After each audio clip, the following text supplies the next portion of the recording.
Hey everyone, it's Miranda. Welcome back to my channel. If you're new here, then hey for the first time, why don't you subscribe, become the newest member of the Slashed Squad. Here I review products you won't feel guilty buying and do looks you can actually recreate at home. Today I have a very bare face look going on because I wanted to talk about a concealer that I am obsessed with, especially for when I want to do very no makeup looks. Today we're talking about the brand new Rimmel Stay Matte Concealers.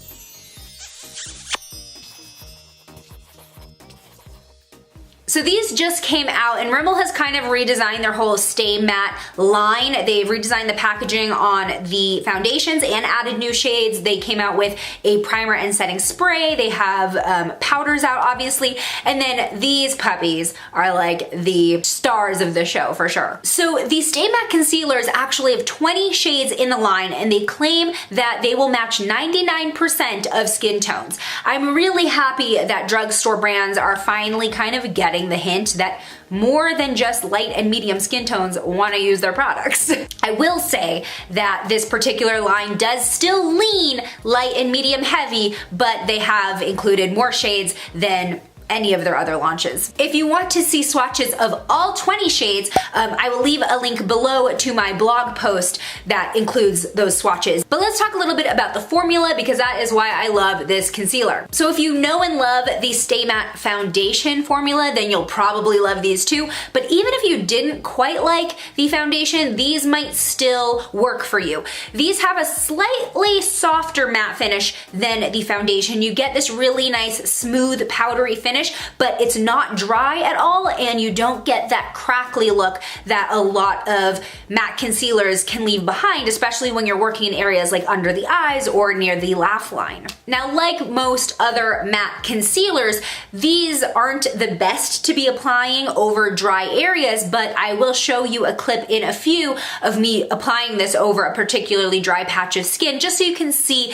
that it still doesn't really call too much attention to it if you happen to need to apply it that way. These are medium buildable coverage. You can almost get full coverage with them, but I wouldn't quite call them full coverage, but they last. They last at least 9 hours before I start to notice any fading, and they don't break down with oil or sweat. This concealer is on the thinner side in terms of the consistency of the formula, which I really like. It doesn't feel thick at all and it blends out super easily. So when I am wearing it just over my bare face without foundation, I feel like it blends into my skin very well, despite it being more of a matte finish than like natural skin. But I think most importantly, just being a combo girl myself, I have combination skin, I do get dry patches, I even get eczema on my face, but then my T-zone is an oil factory. So I'm gonna show you my application starting completely bare face so you can get a feel for the coverage and then zoom in so you can see the finish a little bit more up close.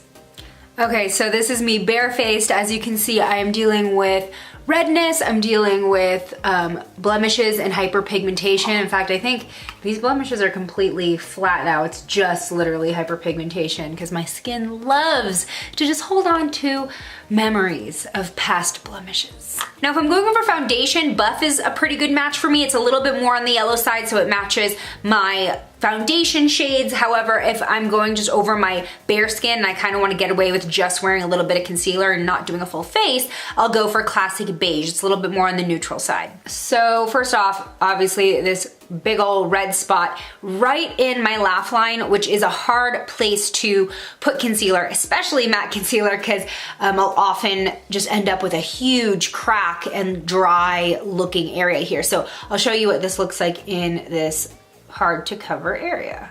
So obviously a lot of coverage just off the top. Now you can use a sponge. Oftentimes for concealer though, I just use my fingers to pat and blend so that way we retain all of the coverage, because a sponge can sometimes shear concealer out. So if I'm really looking for that coverage, I'll just go ahead and pat it in like this and start diffusing it at the edges, especially if I'm just wearing this concealer without foundation. And you can see the spread is really, really good. Like I've already brought this way, brought it in to start covering the redness on the other side of my nose. But yeah, as you can see, that redness is pretty much completely covered, and I'm gonna go ahead and move on to the rest of my face and we'll come back so that you can see how it dries down and settles. But let me go ahead and start applying it over my spots.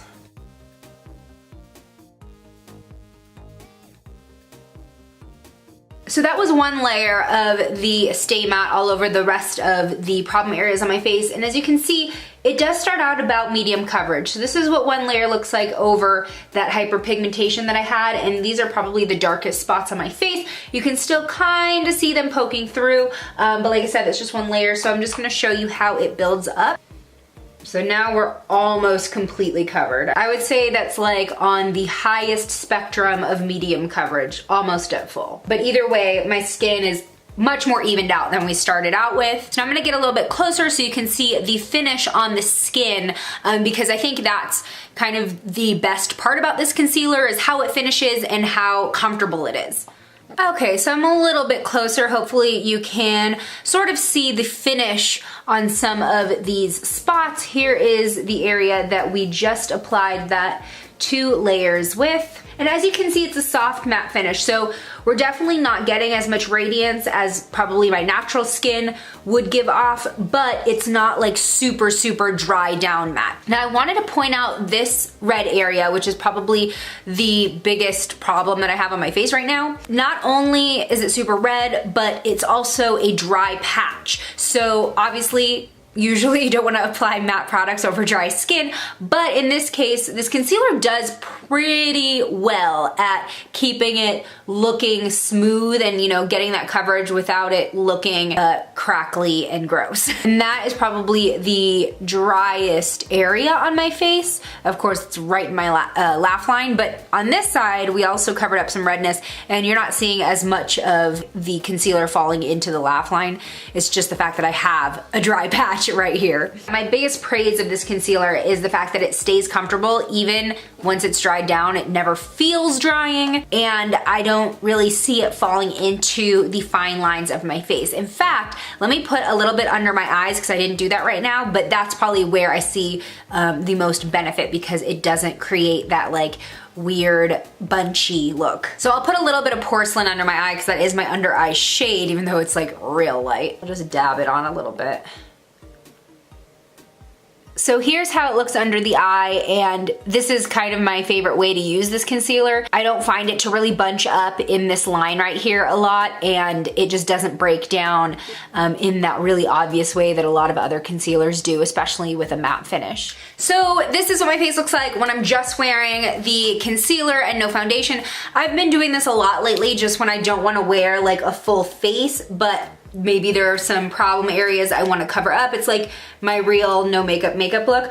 I will add some mascara, which is what I'm doing now, just to add a little bit of definition. And again, this makes me feel like I look more awake and alert. So this is like my, I'm going to the grocery store and I might run into someone and then grab a beer look. For context, we do have a bar in the middle of our grocery store. So often we will run into people and just grab a beer in the middle of grocery shopping. Obviously it is March, so it's only just starting to kind of warm up. We're getting spring weather. So I haven't tested this against heat yet. That's definitely something I'm gonna be trying out once it does start getting a little bit hotter. But the Stay Matte line in general is pretty good at holding its own against heat and humidity and sweat. And these are about $5, a little bit less online and in stores. They're rolling out in drugstores as we speak, but they are online now. I will leave the links below. If you haven't already, please hit the subscribe button, become the newest member of the Slash Squad. If you've done both those things, high five, but have you hit the bell icon so you know every time a new video goes live. Engage with this video in any way to make sure that my face stays on your subscription page. I'll see you in my next one. Bye!